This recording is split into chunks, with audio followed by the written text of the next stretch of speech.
নমস্কার, সাহিত্য চিরন্তন বাংলা অডিও স্টোরি চ্যানেলে আপনাদের সকলকে স্বাগত। সাহিত্য চিরন্তনের আজকের নিবেদন প্রভাত কুমার মুখোপাধ্যায়ের লেখা ভুল।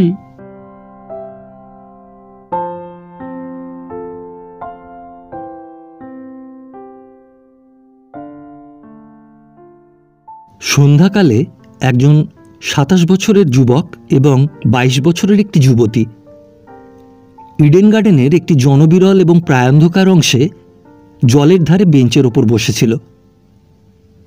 দুজনেই বাঙালি, তবে যুবকের অঙ্গে ইংরেজি পরিচ্ছদ এবং যুবতীর পরিধানে শাড়ি ব্লাউজ, কিন্তু পা দুটি জুতো মোজায় আবৃত। এরা দুজনেই রোমান ক্যাথলিক সম্প্রদায়ভুক্ত খ্রিস্টান। যুবকের নাম সরোজ রায় এবং যুবতীর নাম লিলি বা লীলাবতী সান্যাল। সরোজ বলল, এই কতদিন আর তুমি আমায় আশায় আশায় রাখবে লীলা?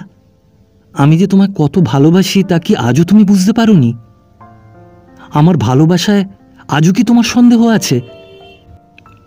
লীলা অন্ধকার জলের দিকে চেয়ে মৃদুস্বরে বলল, না, সন্দেহ নেই সরোজ, কিন্তু। সরোজ মিনতির স্বরে বলল, কিন্তু কি বলো? কেন তুমি আমায় নিতে রাজি হচ্ছ না? লীলা বিষণ্ণ স্বরে বলল, তুমি জানো সরোজ, আমি তোমায় ভালোবাসি। তবে তবে কেন আপত্তি লীলা? তুমি আমায় ভালোবাসো, আমি তোমায় ভালোবাসি, তবে আর আমাদের মিলনে বাধা কি? আমার আয় কম বলে? বিবাহ করলে সে আয়ে আমরা ভদ্রভাবে সচ্ছলভাবে জীবনযাপন করতে পারবো না, এই যদি তোমার আপত্তি হয় তবে আমি অপেক্ষা করতে প্রস্তুত আছি। তোমায় তো বলেছি, আপিসের বড় সাহেব আমায় পাকা কথা দিয়েছেন।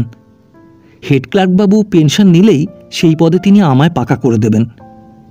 আর বড়জোর বছরখানেক পেনশন তাকে নিতেই হবে, আর এক্সটেনশন তিনি পাবেন না।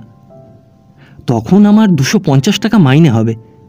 সে টাকায় কি এই কলকাতা শহরে আমরা ভদ্রভাবে গৃহস্থালী পেতে বসতে পারবো না? লীলা বলল, তা কেন পারবো না? তবে তবে কি বলো? ঈশ্বর যদি আমাদের সন্তানাদি দেন, তবে ওই আয়ও সুশৃঙ্খলে আমাদের চলবে না, এই তোমার আপত্তি? অবশ্য ছেলে মেয়েদের দামি দামি পোশাক পরিয়ে ঘরের মোটরকারে চড়িয়ে তাদের দামি স্কুলে পাঠানো চলবে না বটে, কিন্তু সন্তানের শিক্ষার জন্য এটা নইলে কি চলে না? আমার বাবাও গরিব ছিলেন, তার বড় বাড়ি, মোটর গাড়ি এসব কিছুই ছিল না, অথচ আমাদের ২ ভাই ৩ বোনকে তিনি সুশিক্ষিতই করতে পেরেছিলেন। ৩টির মধ্যে একটি মেয়ের ভালো বিবাহ দিয়ে গেছেন। গৃহস্থালীভাবে জীবনযাপন করা, গৃহস্থালীভাবে ছেলে মেয়ে মানুষ করা, এতে এমন কি কষ্ট বা অপমান লীলা? তুমি তো জানো সরোজ, আমিও গরিবের মেয়ে, গৃহস্থালীভাবেই মানুষ হয়েছি। আমার বিবাহিত জীবনে আর আমার ছেলে মেয়ের জন্য বড় বাড়ি, মোটর গাড়ি এসব কিছুর আবশ্যক আছে বলে আমি মনে করি না। তুমি অনেক দিন থেকেই আমায় পীড়াপিড়ি করছো, আমি রাজি হইনি। তোমায় যথেষ্ট ভালোবাসি না বা তোমায় আমার যোগ্যপাত্র বলে মনে করি না বলে নয়। ঈশ্বর জানেন আমি তোমায় কত ভালোবাসি, জগৎ জানেন, বরং আমি তোমার যোগ্যপাত্রী নই।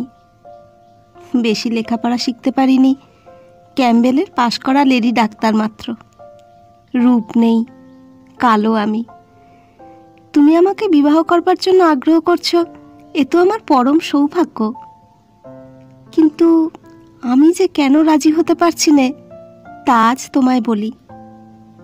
তুমি জানো আমার মা নেই, ভাই বোন কেউ নেই। আমার বাবা অথর্ব হয়েছেন, একান্ত অসহায়। আমি বিয়ে করে স্বামীর ঘরে গেলে আমার বাবাকে কে দেখবে, শুনবে, কে তার সেবা করবে? সেই কারণেই আমি তোমার প্রস্তাবে রাজি হতে পারি না সরোজ, অন্য কোনো কারণ নেই। বলে লীলা চুপ করল। সরোজও প্রায় ১ মিনিট কাল নীরব রইল। তারপর সে সন্তর্পণে লীলার একখানি হাত নিজের হাতে গ্রহণ করে বলল, এইমাত্র তোমার আপত্তি লীলা? তা তুমি এতদিন কেন আমায় বলনি? তাহলে তো এর মীমাংসা অনেকদিন আগেই হয়ে যেতে পারত। তোমাকে বিবাহ করে আমি একদিন সুখী হব, আমাদের ভবিষ্যৎ ঘরকন্যার একটি ছবি এমন দিন নেই যে আমি কল্পনায় চিত্রিত করিনি। কিন্তু সেই চিত্র থেকে তোমার বাবাকে আমি তো কোনোদিনই বাদ দিয়ে দেখিনি।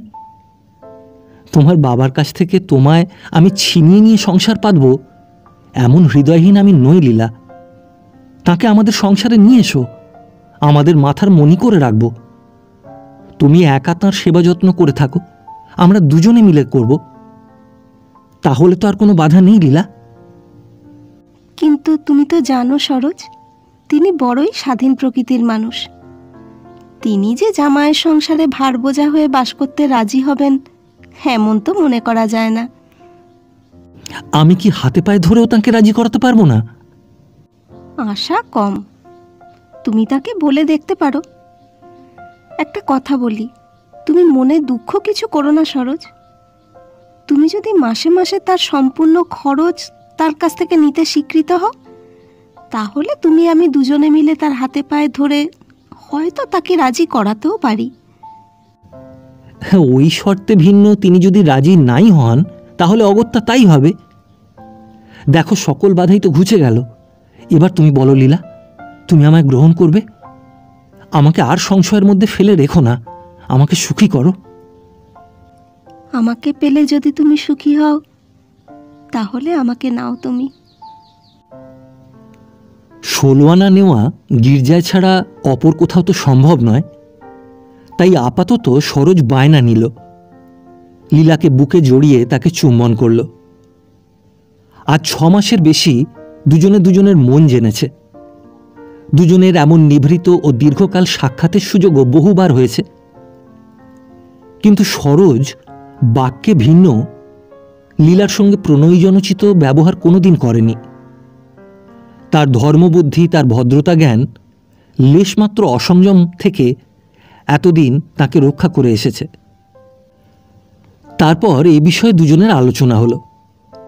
লীলার পিতা যখন এদের অর্থের উপর কিছুমাত্র ভাগ বসাতে সম্মত নন, সরোজ যা বেতন পায় এবং লীলা চিকিৎসা ব্যবসায় যা উপার্জন করে, তাতে ব্যয়বাহুল্য না করে সস্তা অঞ্চলে একখানি ছোটোখাটো বাড়ি নিয়ে সাধারণ ভদ্রগৃহস্থের মতো থাকলে এখনও এই দুটি প্রাণী সম্মিলিত জীবনযাপন করতে পারে। ইউরোপীয় সমাজে বিবাহের দিনটি স্থির করবার ভার একমাত্র কনের ওপর। তদনুসারে সুখমিলনের সেই দিনটি যত শীঘ্র সম্ভব নির্ধারণ করবার জন্য সরোজ লীলাকে পীড়াপিড়ি করতে লাগল। লীলা বলল, আচ্ছা আচ্ছা, তাই হবে গো, তাই হবে। বাবার কাছে আগে সব কথা বলি। কাল সকালে তুমি আমাদের বাড়ি আসছো তো, সেই সময় শুনতে পাবে। আচ্ছা লীলা, আমি এক কাজ করি, এখনই তোমাদের বাড়ি যাই, চলো না? আমি বরং নিচে লুকিয়ে বসে থাকবো এখন। বাবার সঙ্গে কথাবার্তা কয়ে 1 মিনিটের মধ্যে তুমি নিচে এসে আমায় বলে যাবে। না না, সে কি হয়, কাল সকালে এসে তুমি শুনবে। তোমার যে আর দেরি সইছে না দেখছি। মানুষের সহনশক্তির একটা সীমা তো আছে, আর কত সওয়া যায় বলো? বলে সরোজ প্রিয়তমার ওষ্ঠে একটি এবং 2 গালে 2টি চুম্বন করল। লোভী বালক বলে লীলা সরোজের বাহুতে মৃদু চপেটাঘাত করে বলল, 8টা বাজে বোধহয়, এবার ওঠা যাক, চলো। আমি বাড়ি গিয়ে তবে বাবার খাবার ঠিক করব। দুজনে তখন উঠে গেটের দিকে চলল। বেরিয়ে উভয় কালীঘাটগামী ট্রামে উঠল। এলগিন রোডের মোড়ে নেমে লীলাকে তার গৃহদ্বার অবধি পৌঁছে দিয়ে সরোজ নিজের বাসায় গেল।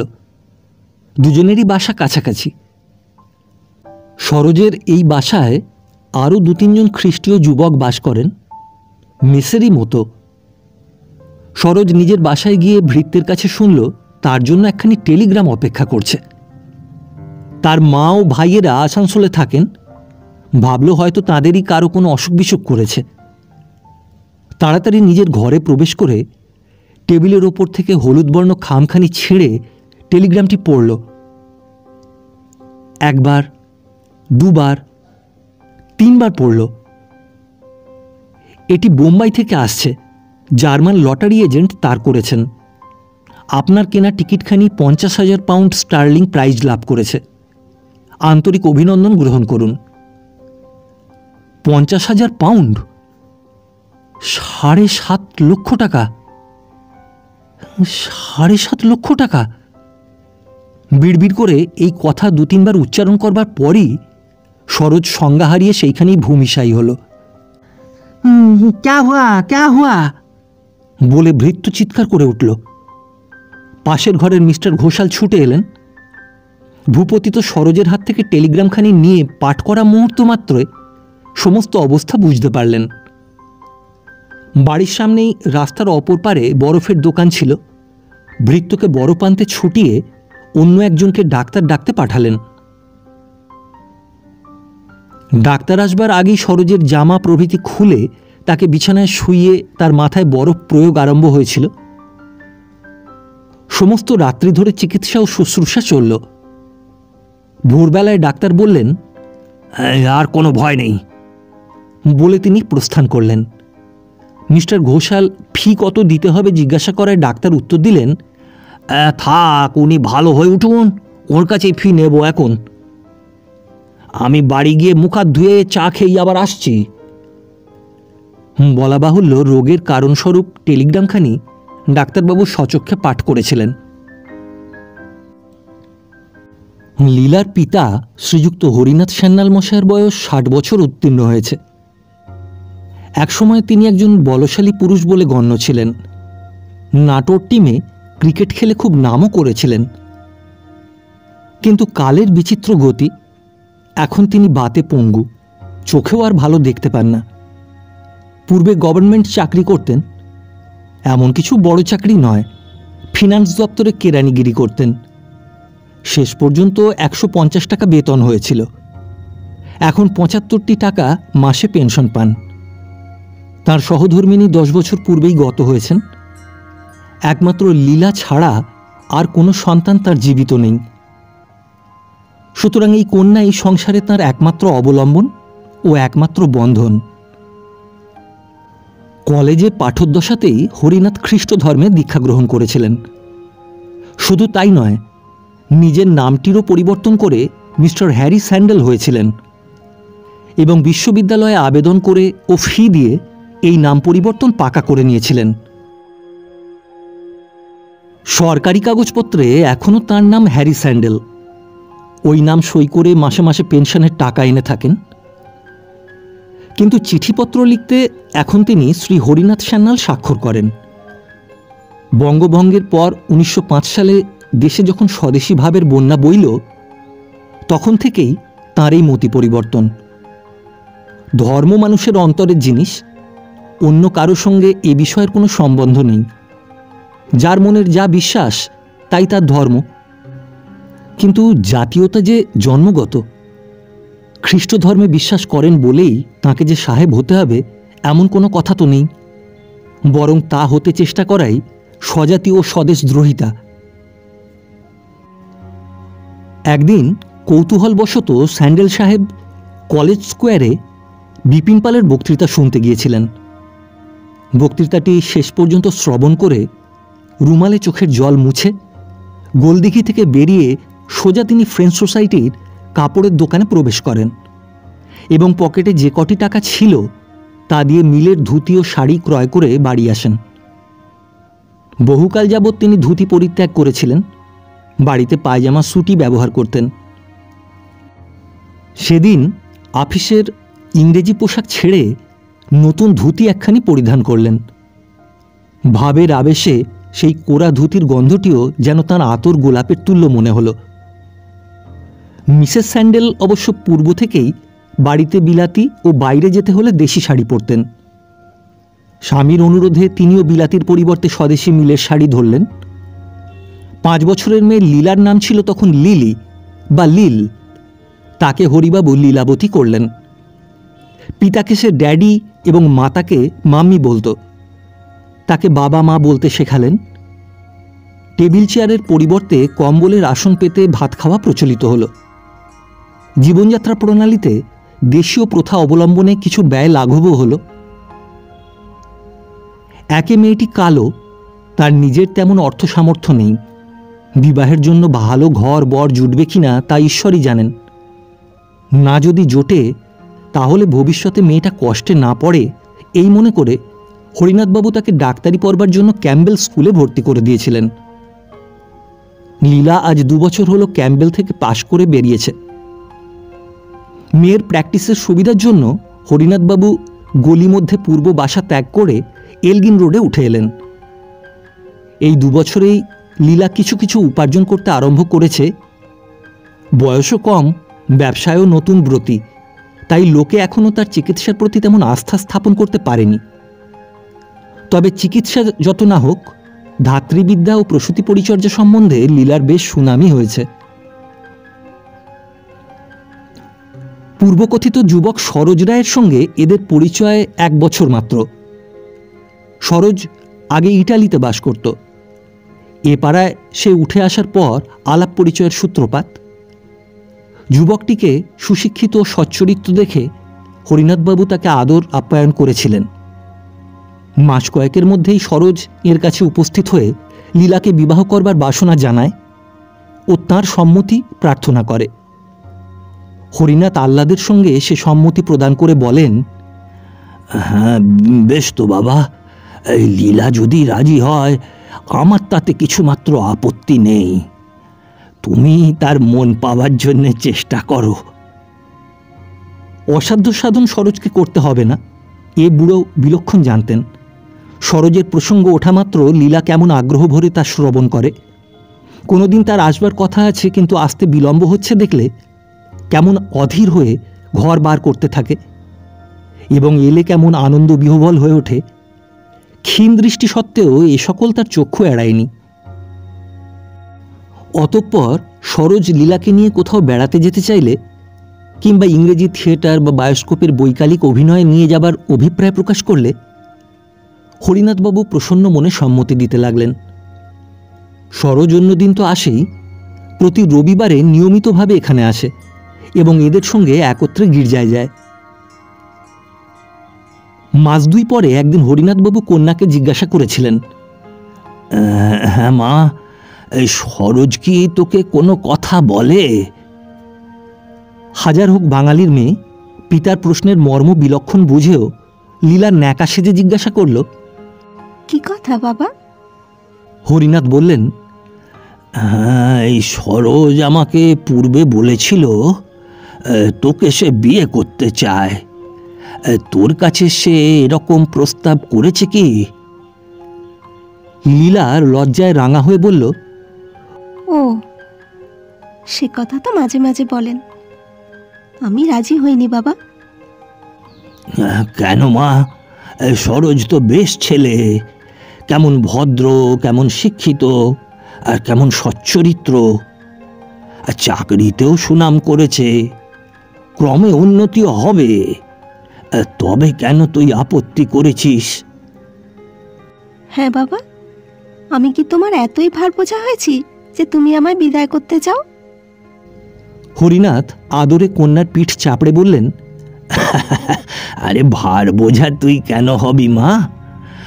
বরং তুই মেয়ে হয়েও আমার ছেলের কাজ করেছিস। এই যে কটি টাকা পেনশন পাই তাতে তো আমাদের সব খরচ কুলোয় না।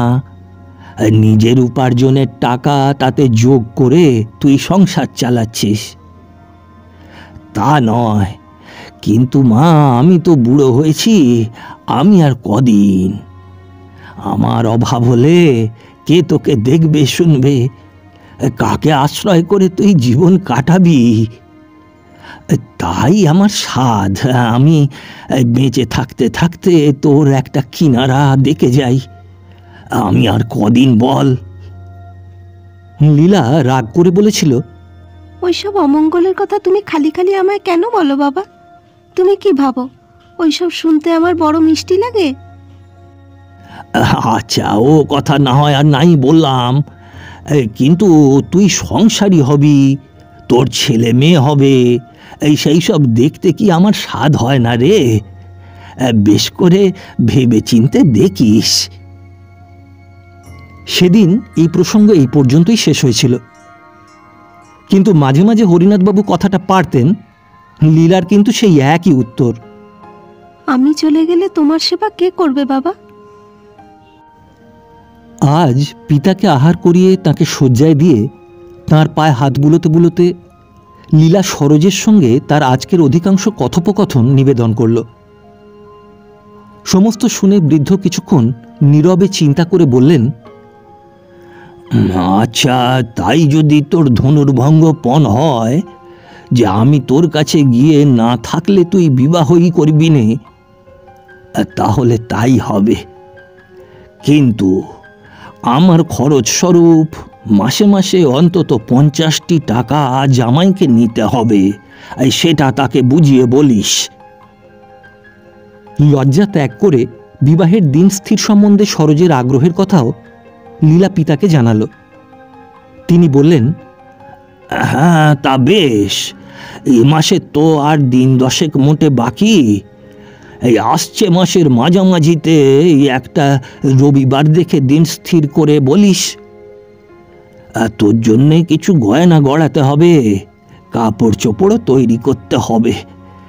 তাতে যেটুকু সময় দরকার, তার বেশি আর দেরি করে ফল কি? পিতাকে ঘুম পাড়িয়ে লীলা নিজের শয়নকক্ষে গিয়ে তখনই রবিবার 17 মার্চ দিনটি স্থির করল। 10 দিন আর 17, 27 দিন। তারপর চিরমিলনোৎসব আনন্দের আবেগে সরোজের ফটোখানি বের করে লীলা বারবার চুম্বন করল। অবশেষে সেখানি বালিশের তলায় রেখে আলো নিভিয়ে দিয়ে শয়ন করল। কিন্তু অনেক রাত্রি পর্যন্ত ঘুমোতে পারল না। পরদিন সকালে অন্য দিনের থেকে শীঘ্রই লীলা শয্যা ত্যাগ করল। পিতা জাগবার পূর্বেই স্নানাদি সমাপন করে নিল। 7:30টার সময় সরোজ আসবে, এখানেই ছোট হাজরি খাবে, তারপর 3 জনে একত্রে গির্জায় যাবে, এমনই পরামর্শ ছিল। লীলার মনটি আজ বড় প্রফুল্ল। এতদিন কর্তব্যের খাতিরে সরোজকে সে তেমন আমল দিতে পারেনি। সরোজের মনে কষ্ট দিয়েছে, আজ সেই বাধা অপসৃত। আজ সরোজ এলে সে তাকে সুখী করতে পারবে। লীলার মনের ভেতর আজ কেবল গানের লহর উঠছে। মাঝে মাঝে গুনগুন করে সে গান গাইছে। গির্জা থেকে ফিরে আজ সরোজকে এখানে খাবার জন্য সে অনুরোধ করবে। আজ অনেকক্ষণ দুজনে একসঙ্গে থাকবে। আজ কোনো বায়োস্কোপে ভালো ফিল্ম আছে কিনা কে জানে, ওবেলা দুজনে দেখতে গেলে হয়। না, বায়োস্কোপে নয়, 1000 লোকের মাঝে নয়, গড়ের মাঠই ভালো। একটু সকালে বেরিয়ে শিবপুরের বাগানে গেলেও হয়। বেলা 8টা বাজতে আর বেশি দেরি নেই। ছোট হাজরি প্রস্তুত, সরোজ এলেই হয়। নিচে সদর দরজার কাছে একটু শব্দ হলেই লীলার কান খাড়া হয়ে ওঠে। না, ও তো সরোজের পদশব্দ নয়। লীলা অবশেষে আর থাকতে না পেরে রাস্তার ধারের দ্বিতল বারান্দায় বেরিয়ে একদৃষ্টে পথপানে চেয়ে রইল। কত লোক আসছে, কই সরোজের এখনো দেখা নেই কেন? 5 মিনিট, 10 মিনিট, 15 মিনিট কেটে গেল। পিতার চা পান ও ছোট হাজরির সময় উত্তীর্ণ হয়ে দেখে লীলা বাবুর্চিকে চা ভিজিয়ে টোস্ট সেঁকতে হুকুম দিল। 8:30 বাজলে লীলার মনে কু গাইতে আরম্ভ করল। হঠাৎ সরোজের কোনো অসুখ করল না তো? নইলে যে মানুষ কাল রাত্রেই আসবার জন্য উদ্যত, সে আজ নির্ধারিত সময় এসে পৌঁছল না। ইচ্ছা হতে লাগলো সরোজের বাসায় বয়কে পাঠিয়ে সংবাদ নেয়, কিন্তু বয় এখন গেলে পিতার চা পানে আরও বিলম্ব হয়ে যাবে, তাই সেই ইচ্ছা পরিত্যাগ করল। পিতাকে এনে ছোট হাজরি খেতে বসালো। চা পান করতে করতে হঠাৎ হরিনাথবাবুর স্মরণ হলো। কন্যাকে জিজ্ঞাসা করলেন, কই এই সরোজ তো আজ এলো না? লীলা ম্লান মুখে বলল, আজ তো বরং অন্য রবিবারের চেয়ে সকালেই তার আসার কথা ছিল বাবা, কি জানি কি হলো। হ্যাঁ, বোধ হয় কোনো কাজে আটকে পড়েছে বলে হরিনাথবাবু চায়ের পাত্রটি শেষ করলেন। বারান্দায় ইজি চেয়ার পাতা থাকে। ছোট হাজরির পর হরিনাথবাবু তাতে বসে ধূমপান ও স্টেটসম্যান সংবাদপত্র পাঠ করেন। আজও যথারীতি সেই চেয়ারে গিয়ে বসলেন। বয় গুড়গুড়িতে তামাক দিয়ে গেল।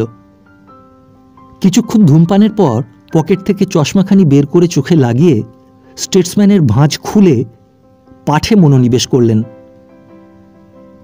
লীলা খানা কামরায় গৃহকার্য করছে এবং মাঝে মাঝে বারান্দায় বেরিয়ে এদিক ওদিক যাচ্ছে।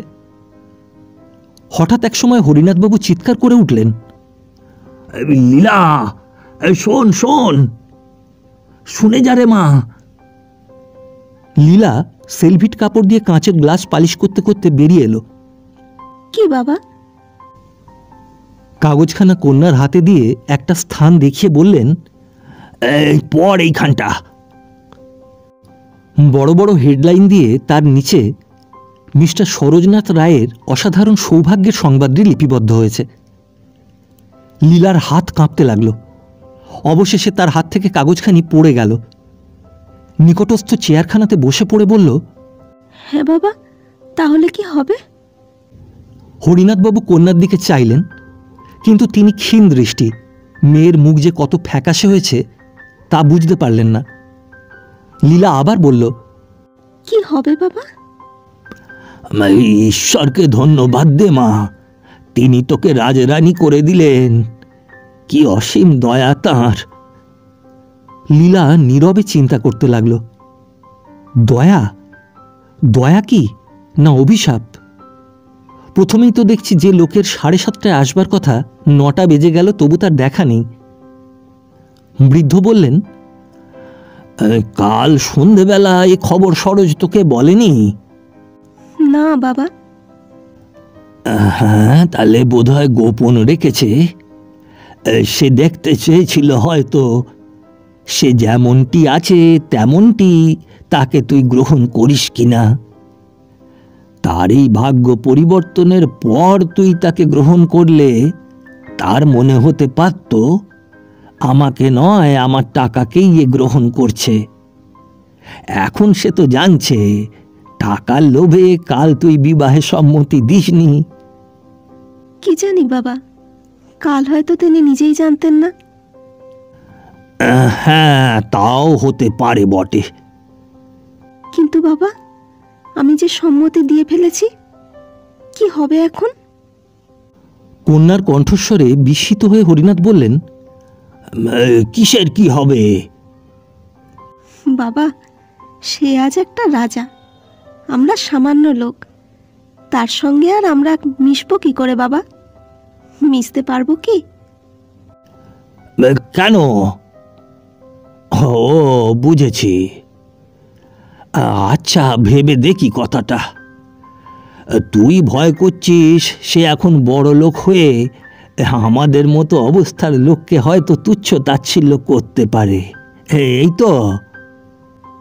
তার যে হেড বাবুর্চি হবে, তার মাইনে নিশ্চয়ই তোমার পেনশনের চেয়ে বেশি হবে বাবা। তুমি কি এই অবস্থা পরিবর্তনের পর আর কি আমি জামাইয়ের বাড়ি গিয়ে বাস করতে পারবো, এই কথা জিজ্ঞাসা করছিস তো? না, সেটা আমার পক্ষে সম্ভব হবে না মা। কিন্তু সরোজ যেরকম ছেলে, অবস্থার পরিবর্তনে কি তার স্বভাবেরও পরিবর্তন হয়ে যাবে? প্রথম নমুনা তো এই দেখছই বাবা। তুমি কি বলো তাই শোনবার জন্য সে কাল রাত্রেই এসে নিচের ঘরে 2 ঘন্টা একলা বসে থাকতে প্রস্তুত ছিল। তাতে আমি আপত্তি করায় আজ সকালে 7:30 হতে না হতেই এখানে ছুটে আসবে বলেছিল। 9:30 বাজে, এখনো পর্যন্ত তার দেখা নেই। তুচ্ছ তাচ্ছিল্য আর কাকে বলে বাবা? তা নাও হতে পারে। এই সংস্রবেই হঠাৎ তার কোনো কাজ পড়ে গিয়ে থাকতে পারে, তাই নিয়ে সে ব্যস্ত আছে। আচ্ছা বাবা, যেদিন আমার ডাক্তারি পাশ হওয়ার খবর জানা গেল, আমি যদি ছুটে এসে সে খবর তোমায় না দিতাম, তুমি যদি পরদিন খবরের কাগজে তা পড়তে, তাহলে তোমার কেমন লাগতো? ও, সে নিজে এসে তোকে খবরটা দেয়নি বলে তুই অভিমান করছিস? তা সে নিজেই এখনো জানতে পেরেছে কিনা তার ঠিক কি? সে হয়তো স্টেটসম্যান দেখেনি। Good morning, good morning. এই যে আপনারা দুজনেই রয়েছেন। কে? ঘোষাল? এসো এসো, খবর কি? ঘোষাল বলল, আরে বসবার সময় নেই মিস্টার সান্যাল। কাল সন্ধ্যার পর সরোজ হঠাৎ ভারী পীড়িত হয়ে পড়েছে। আপনারা দুজন একবার আসুন আমার সঙ্গে। হরিবাবু তীরের মতো দাঁড়িয়ে উঠে বললেন, হ্যাঁ, সরোজের অসুখ হয়েছে? কি অসুখ? কি অসুখ? কেমন আছে সে? ঘোষাল বলল, আরে বসুন বসুন মিস সান্যাল, আপনি দয়া করে এই 5 মিনিটের মধ্যে জুতো বদলে আসুন। এই যে স্টেটসম্যান রয়েছে, আপনারাও খবরটা তাহলে পড়েছেন নিশ্চয়ই। কাল রাত 8টার সময় সরোজ বেরিয়ে বাসায় ফিরে এসে বোম্বাই থেকে এই বিষয়ে টেলিগ্রাম পায়, আর পেয়েই তার ফিট হয়। আমরা তখনই ডাক্তার আনি, মাথায় বরফ দিই। সারা রাত অজ্ঞান ছিল, আর এখন সকালে একটু জ্ঞান হয়েছে। হরিবাবু বসে বললেন, কি সর্বনাশ! তারপর তারপর ডাক্তার কি বললে? জীবনের কোনো? আরে না না, জীবনের কোনো আশঙ্কা নেই, এ কথা ডাক্তার আজ সকালে বলে গেল। আর ডাক্তার চলে যাওয়ার পর সরোজ আমায় বললে আপনাদের তার অসুখের খবর দিতে, তাই আমি আপনাদের নিতে এসেছি। মিস সান্যাল, দয়া করে 5 মিনিটের মধ্যে। লীলা ছুটে ওপরে চলে গেল। পিতা পুত্রী দুজনে যখন গিয়ে সরোজের বাসায় পৌঁছলেন, তখন সরোজ আবার ঘুমিয়ে পড়েছে। ডাক্তারকে ইশারায় ডেকে হরিনাথ জিজ্ঞাসা করলেন, কেমন বুঝছেন? ডাক্তার হেসে বললেন, আর ভয় নেই, 2-1 দিন সম্পূর্ণ বিশ্রাম, আর কিছুই দরকার হবে না। কাল না হোক পরশু নিশ্চয়ই উনি আবার তাজা হয়ে উঠবেন। লীলা সারাদিন সরোজের পাশে বসে কাটালো। সরোজ মাঝে মাঝে জাগে, বেশ কথাবার্তা বলে, আবার ঘুমিয়ে পড়ে। জাগলে লীলা তাকে একটু একটু গরম দুধ খাওয়ায়। এদিন এইভাবে কাটল। পরদিন বেশ উন্নতি দেখা গেল। আজ নিদ্রাকাল অল্প, জাগরণ সময় অধিক। একসময় লীলা ছাড়া ঘরে আর কেউ নেই দেখে সরোজ জিজ্ঞাসা করল, বাবাকে সে কথা বলেছিলে লীলা? বলেছিলাম। তিনি রাজি হয়েছেন? হয়েছিলেন। লীলা যে হয়েছেন না বলে হয়েছিলেন বলল, রোগীর মস্তিষ্ক তার প্রভেদ বুঝতে পারল না। ঈশ্বরকে ধন্যবাদ বলে সরোজ আবার ঘুমিয়ে পড়ল। তার প্রফুল্ল মুখখানি দেখে লীলার প্রাণের ভেতরটা হাহাকার করে উঠল, কারণ এরই মধ্যে মনে মনে স্থির সে করেছে এ বিবাহ হতে পারে না। এখন নয়, সরোজ বেশ ভালো হয়ে উঠুক, তখন মিনতি করে নিজ বাক্য ফিরিয়ে নিতে হবে। ডাক্তারের কথাই সত্যি হলো। পরদিন সরোজ বেশ চাঙ্গা হয়ে উঠল। তার যোগে যে সংবাদ এসেছিল, জার্মান লটারির বোম্বাই এজেন্ট পত্রযোগেও সে সংবাদ জানিয়েছে। 3 সপ্তাহ পরে জার্মানি থেকে চেক আসবে, এও তিনি লিখেছেন। সরোজ তার কাজে ইস্তফা দিতেই প্রস্তুত হয়েছিল, কিন্তু হরিনাথবাবুর পরামর্শে সে তা করেনি। মেডিকেল সার্টিফিকেট দিয়ে 1 মাসের ছুটি নিয়েছে। 1 সপ্তাহ কেটেছে। জার্মানির ডাক এসে পৌঁছতে এখনো বিলম্ব আছে। জার্মানি থেকে চেকখানা এসে পৌঁছলেই মূল্য দেবার করারে ইতিমধ্যে 22,000 টাকা মূল্যের একখানি রোলস রয়েস মোটর কার সে কিনেছে। সে গাড়ি এখন দোকানের রাস্তা বলেই আছে। বাড়ি কেনা হলেই গাড়িখানা আনা হবে। প্রতিদিন সকালে ও বিকালে গাড়ি এসে সরোজের মেসের দ্বারে দাঁড়ায়। সরোজ তাতে আরোহণ করে যেখানে ইচ্ছে যায়। একখানি ভালো বাড়ির সন্ধানেও সে আছে। বেলা 9টার সময় নতুন কেনা মোটরে চড়ে সান্যাল ভবনে এসে সরোজ দেখল নিচে খানা কামরায় লীলা রয়েছে। তার পিতা ছোট হাজরি সেরে ওপরে চলে গেছেন। সরোজ বলল, এই লোয়ার সার্কুলার রোডে একখানি ভালো বাড়ির খবর পেয়েছি লীলা। বর্তমান মালিক 5-6 বছর আগে 1.5 লাখ টাকায় সেটি কিনেছিলেন। এখন তার অবস্থা খারাপ, বোধহয় 70-75 হাজারেই সেটি পাওয়া যেতে পারে। চলো বাবাকে সঙ্গে নিয়ে 3 জনে বাড়িটা দেখে আসি। বাবাকে নিয়ে যাও, আমি এখন যেতে পারবো না, আমার কাজ আছে। কি এমন কাজ লীলা? চলো চলো লক্ষ্মীটি। আমার রোগী আছে, তাকে এখনই দেখতে যেতে হবে। আচ্ছা বেশ, আমি বসি, ততক্ষণ বাবার সঙ্গে একটু গল্প করি।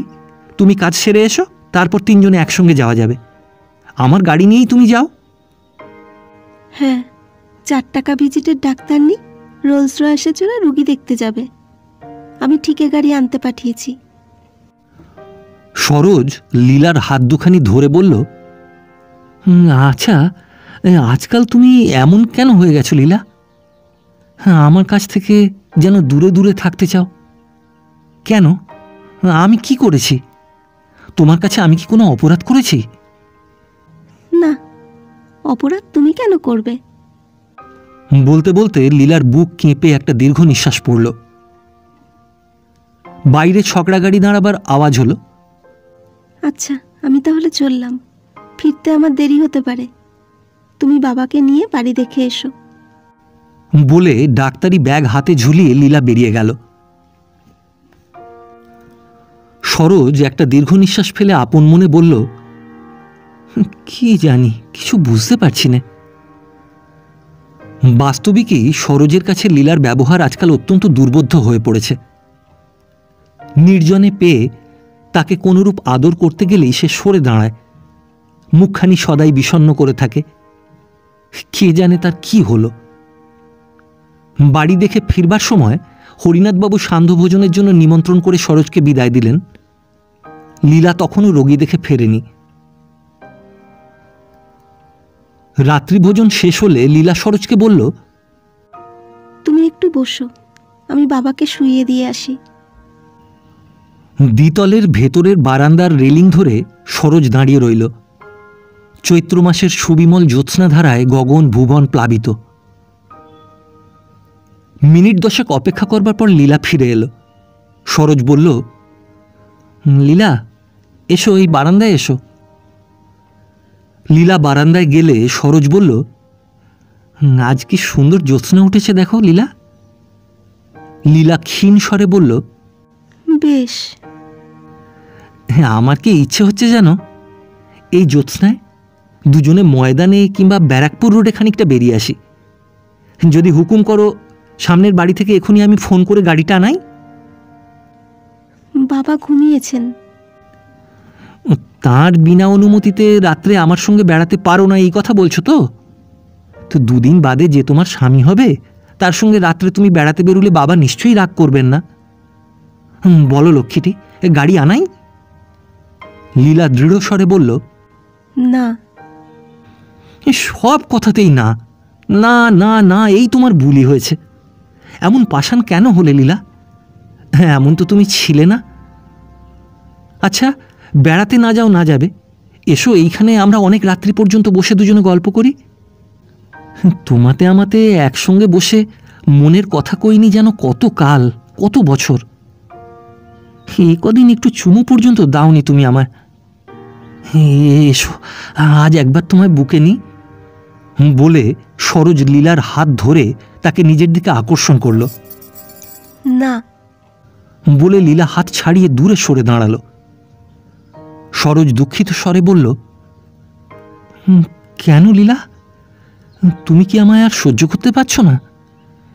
আমি কি তোমার চক্ষুশূল হয়েছি? তোমায় বিরক্ত করছি? চলে যাব? না। ওগো মিস না, ওগো না সুন্দরী, তোমার মুখে কি না ছাড়া আর অন্য কোনো কথা জীবনে শুনতে পাবো না? সরোজ, তুমি মনে দুঃখ করো না। তোমায় বিবাহ করা আমার পক্ষে এখন অসম্ভব। আমি তোমায় যে বাক্য দান করেছিলাম, দয়া করে সে বাক্য আমায় ফিরিয়ে দাও। সরোজ লীলার কাছে সরে এসে কিন্তু তাকে স্পর্শ না করে বলল, সে কি, কি বলছো তুমি? কেন 1 সপ্তাহ আগে যা সম্ভব ছিল, আজ তা হঠাৎ অসম্ভব হলো কেন? আমার নামে, আমার চরিত্র সম্বন্ধে কেউ কি কোনো মিথ্যা কথা তোমায় বলেছে, যা বিশ্বাস করে তুমি আমায় পরিত্যাগ করে স্থির করেছ? যদি সেরকম কিছু শুনে থাকো, তবে যেন তা সর্বৈব মিথ্যা, মিথ্যা। কোনো স্বার্থপর লোক নিজ স্বার্থসিদ্ধির চেষ্টায় বা বিদ্বেষের বশবর্তী হয়ে মিথ্যা করে তোমায় বলেছে। শেষ কথাগুলি অত্যন্ত উত্তেজিতভাবেই সরোজ উচ্চারণ করল। লীলা বলল, না সরোজ, তুমি শান্ত হও। সেরকম কোনো কথা কেউ আমায় বলেনি। কার এমন সাহস যে ওরকম কথা আমায় বলে? আর বললেই বা আমি তা বিশ্বাস করব কেন? না, তা নয়। তুমি জিজ্ঞাসা করেছ 1 সপ্তাহ আগে যা সম্ভব ছিল তা আজ অসম্ভব হয়ে দাঁড়ালো কেন? কেন তা তোমায় বলছি শোনো। যখন তোমার আমার মিলন সম্ভব ছিল তখন তোমার আর আমার সাংসারিক অবস্থাও সমান ছিল। এখন তুমি রাজার ঐশ্বর্য লাভ করেছ, আর আমি যে ফকিরের মেয়ে সেই ফকিরের মেয়েই আছি। অবস্থাগত সাম্য না থাকলে সে মিলন কি কখনো সুখের হতে পারে? তাই আমি তোমায় বিবাহ না করাই স্থির করেছি। আমি গরিবের মেয়ে, চিরকাল গরিবভাবেই কাটিয়েছি। আজ তোমায় বিয়ে করে রাজরানীর মতো জীবনযাপন করা আমার পক্ষে অসম্ভব। অসম্ভব, সে কল্পনা পর্যন্ত আমার অসহ্য। সে নিমের চেয়েও তেতো। আমায় গিলতে বাধ্য করো না সরোজ। তুমি বলেছিলে আমায় ভালোবাসো। যদি যথার্থই আমায় ভালোবাসো তাহলে নির্যাতন আমায় করো না। আমি কিছুতেই তোমার হতে পারবো না সরোজ। আমায় দয়া করো, আমায় ক্ষমা করো, আমায় মুক্তি দাও। আমার বুকে তুমি মৃত্যুবান হেনো না, আমায় বেঁচে থাকতে দাও। তুমি আমায় ভুলে যাও, তুমি চলে যাও। বলে দুহাতে মুখ চেপে লীলা ঝরঝর করে কাঁদতে লাগল। সরোজ বলল, আচ্ছা লীলা, প্রথমটি পারবো না, তোমার দ্বিতীয় আদেশ আমি পালন করছি। হ্যাঁ, আমি যাচ্ছি, কিন্তু এও তোমায় জানিয়ে যাচ্ছি, তোমার প্রতি আমার সেই ভালোবাসা কোনো দিন এক তিল কমবে না। ভুলতে আমি তোমায় পারবো না, অন্তত কবরে যাবার আগে নয়। আচ্ছা, তবে আসি। বলে সরোজ মাতালের মতো টলতে টলতে সিঁড়ির ব্যানিস্টার ধরে নেমে গেল। 2 সপ্তাহ পরে বোম্বাই থেকে সরোজের নামে আর একখানি চিঠি এলো। সরোজ সেখানি পাঠ করে ম্লান মুখে কিছুক্ষণ বসে কি চিন্তা করল। তারপর হঠাৎ তার মুখখানি প্রফুল্ল ভাব ধারণ করল। চিঠিখানি পকেটে পুরে সে তাড়াতাড়ি শ্যান্নাল গৃহে উপস্থিত হল। বেলা তখন 11টা। বয়ের কাছে শুনল সাহেব আহার সেরে পেনশন আনতে গেছেন। মিস সাহেব ওপরে আছেন। সরোজ ওপরে গিয়ে দেখল লীলা বসবার ঘরে সোফায় পড়ে কি একটা বই পড়ছে। তার চেহারা অত্যন্ত শুকনো। এই 2 সপ্তাহেই সে অনেক রোগা হয়ে গেছে। সরোজ এসে হঠাৎ লীলার গলা জড়িয়ে ধরে তাকে গাঢ় চুম্বন করে বলল, লীলা, ঈশ্বর দয়া করেছেন। তোমার আমার মধ্যে রূপোর যে পাহাড় উঠে আমাদের বিচ্ছিন্ন করে দিতে চেয়েছিল, ঈশ্বর সেটা সরিয়ে নিয়েছেন। এই চিঠিখানা পড়ে দেখো লীলা। বলে খামখানি লীলার হাতে দিল। লীলা পত্রখানি বের করে পড়ল। প্রিয় মহাশয়, গত মাসের 20 তারিখে আমরা আপনাকে তার যোগে এবং ওই তারিখে লিখিত পত্রযোগেও জানিয়েছিলাম যে আপনার কৃত জার্মান লটারির টিকিটখানি 50,000 পাউন্ড স্টার্লিং প্রাইজ লাভ করেছে। কিন্তু দুঃখের সঙ্গে জানানো যাচ্ছে যে ওই সংবাদ ভুল। টেলিগ্রামের দোষেই ওই ভুল ঘটেছে। জার্মানি থেকে যে টেলিগ্রাম আমরা পেয়েছিলাম তাতে স্পষ্টই লিখিত ছিল যে 65979 নম্বর টিকিট ওই 50,000 পাউন্ড প্রাইজ লাভ করেছে, যা আপনার টিকিটেরই নম্বর। তদনুসারেই আপনাকে আমরা টেলিগ্রাম করেছিলাম। কিন্তু গতকাল আমরা জার্মানি থেকে যে পত্র পেয়েছি তাতে লেখা আছে ওই প্রাইজপ্রাপ্ত টিকিটখানির নম্বর 65997। টেলিগ্রাফ কর্মচারীদের দোষে নম্বরটি এইভাবে উল্টে এসেছিল। অতএব ভিক্ষা আপনাকে এই ভুল সংবাদ প্রদানের জন্য আপনি আমাদের ক্ষমা করিবেন, ইত্যাদি। পত্রখানি পাঠ শেষ করে লীলা বলল, এ কি কাণ্ড সরোজ? সরোজ বলল, হ্যাঁ, আর তো আমি রাজা নই। না। তাহলে ফকিরের সঙ্গে ফকিরনির মিলন সম্পূর্ণ সম্ভব তো? সম্ভব। এবং সঙ্গত? এবং সঙ্গত। এবং সেটা যত শীঘ্র হয় তাই উচিত নয় কি? লীলা হেসে বলল, নিশ্চয়ই উচিত রাজামশাই। সরোজ বলল, হ্যাঁ, আবার তুমি আমায় রাজা বলে গাল দিচ্ছ? সে রাজা বলিনি, আমার হৃদয়ের রাজা। বলে লীলা এই নতুন রাজার গলাটি দুই বাহু দিয়ে জড়িয়ে কয়েকটি চুম্বন নজরস্বরূপ প্রদান করল। 1 মাস পরে বিবাহ হয়ে গেল। বাড়ি কেনা হলো না, রোলস রয়েসখানাও কেনা হলো না। সকল অবস্থা শুনে ফার্মের বড় সাহেব সরোজকে চুক্তি থেকে মুক্তি দিলেন, কিন্তু 1 মাসের ভাড়া স্বরূপ 500 টাকা চার্জ করলেন। লীলা তার গয়না বেচে ওই টাকা শোধ করে দিল। 3টি গরিব গরিবানাভাবে মহানন্দে বাস করতে লাগল। বছরখানেক পরে একটি ক্ষুদ্র নতুন গরিব এসে সেই গরিবদের কুটির আলোকিত করল। সরোজও হেড ক্লার্ক হল। সেই সংবাদ শুনে লীলা বলল, আমরা যদি হিন্দু হতাম তো বলতাম, খোকার পরেই তোমার মাইনে বেড়েছে।